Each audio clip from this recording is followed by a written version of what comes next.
ಬೆಂಗಳೂರಲ್ಲಿ ಮರಗಳ ಕೆಳಗೆ ಆಶ್ರಯ ಎಲ್ರಿಗೂ ಬೇಕು. ಆದರೆ ಅವುಗಳನ್ನು ಉಳಿಸಿಕೊಳ್ಳುವ ಹಿತಾಸಕ್ತಿ ಯಾರಿಗೂ ಇಲ್ಲ.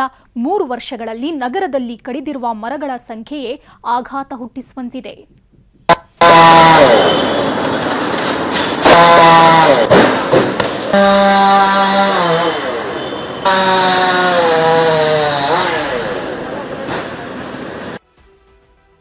ಬೆಂಗಳೂರಲ್ಲಿ 3 ವರ್ಷಗಳಲ್ಲಿ 19,000 ಮರಗಳಿಗೆ ಕೊಡಲಿ. ರಾಜಧಾನಿಯ ಹಸಿರು ಹೊದಿಕೆ ಬಗ್ಗೆ ಪರಿಸರವಾದಿಗಳ ಆತಂಕ. Bengaluru garden city. ಇತ್ತೀಚಿನ ವರ್ಷಗಳಲ್ಲಿ ಅಭಿವೃದ್ಧಿ ಕಾಮಗಾರಿಗಳ ವೇಗಕ್ಕೆ ನಗರದ ಹಸಿರು ಹೊದಿಕೆ ಕುಗ್ಗುತ್ತಿದೆ. ಹೊಸ ಮೆಟ್ರೋ ಮಾರ್ಗಗಳು, ರಸ್ತೆ ವಿಸ್ತರಣೆ, ಮೇಲ್ಸೇತುವೆಗಳು ಹಾಗೂ ಇತರೆ ಸಾರ್ವಜನಿಕ ಮೂಲಸೌಕರ್ಯ ಯೋಜನೆಗಳಿಗಾಗಿ ಸಾವಿರಾರು ಮರಗಳಿಗೆ ಕೊಡಲಿ ಪೆಟ್ಟು ಬೀಳ್ತಿದೆ. ಇದು ಪರಿಸರವಾದಿಗಳು ಮತ್ತು ನಾಗರಿಕರಲ್ಲಿ ಆತಂಕ ಹೆಚ್ಚಿಸಿದೆ. ಬೆಂಗಳೂರಲ್ಲಿ ಮರಗಳನ್ನ ಕಡಿತಾ ಇದ್ದಾರೆ. ಎಗ್ಗಿಲ್ದರೆ ಸಾಕ್ತಾ ಇದೆ ಮರಗಳನ್ನ ಕಡಿಯುವಂಥದ್ದು.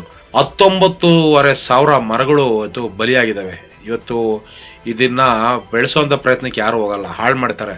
ಒಂದು ಒಣಗಿರೋ ಮರ ಬಿದ್ದೋದ್ರೆ ಆ ಜಾಗದಲ್ಲಿ ಮತ್ತೆ ಇನ್ನೊಂದು ಸಸಿಯನ್ನು ನೆಡುವಂಥ ಪ್ರಯತ್ನ ಮಾಡಬೇಕು. ಅದು ಯಾರು ಮಾಡ್ತಾರೆ?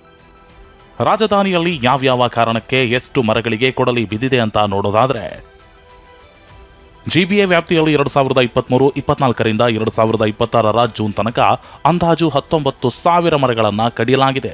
ಇದರಲ್ಲಿ 7,683 ಮರಗಳು ವಿವಿಧ ಸಾರ್ವಜನಿಕ ಮೂಲಸೌಕರ್ಯ ಯೋಜನೆಗಳಿಗಾಗಿ ತೆರವುಗೊಳಿಸಲಾಗಿದೆ. ಉಳಿದ ಮರಗಳನ್ನು ಖಾಸಗಿ ಅಭಿವೃದ್ಧಿ ಕಾಮಗಾರಿಗಳು, ಅಪಾಯಕಾರಿ ಮರಗಳ ತೆರವು ಹಾಗೂ ಇತರೆ ಕಾರಣಗಳಿಂದ ಕಡಿಯಲಾಗಿದೆ. ಪ್ರತಿ ವರ್ಷ ಸಾವಿರಾರು ಮರಗಳು ನಗರದಿಂದ ಕಣ್ಮರೆಯಾಗ್ತಿರೋದು ಹಸಿರು ಹೊದಿಕೆಗೆ ದೊಡ್ಡ ಹೊಡೆತವಾಗಿದೆ.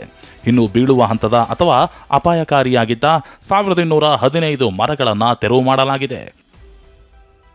2027 ವಿಭಾಗದಿಂದ ತಗೊಂಡಾಗ ಟೋಟಲಿ 17,600 ಚಿಲ್ಲರೆ ಅಷ್ಟು ಇದಾಗ್ತದೆ. ಬಟ್ ಡೆಡ್ ಅಂಡ್ ಡೇಂಜರಸ್ ಟ್ರೀಸ್ಗೆ ಆಡ್ ಮಾಡಿದ್ರೆ ಅದ್ರಿಗೆ ಒಂದು 19,000 ಹಂಗ್ ಬರ್ತದೆ. ಅದು ಡೆಡ್ ಆಗಿರೋಂಥದ್ದನ್ನ ಎಲ್ಲ ಆಡ್ ಮಾಡಿದ್ರೆ.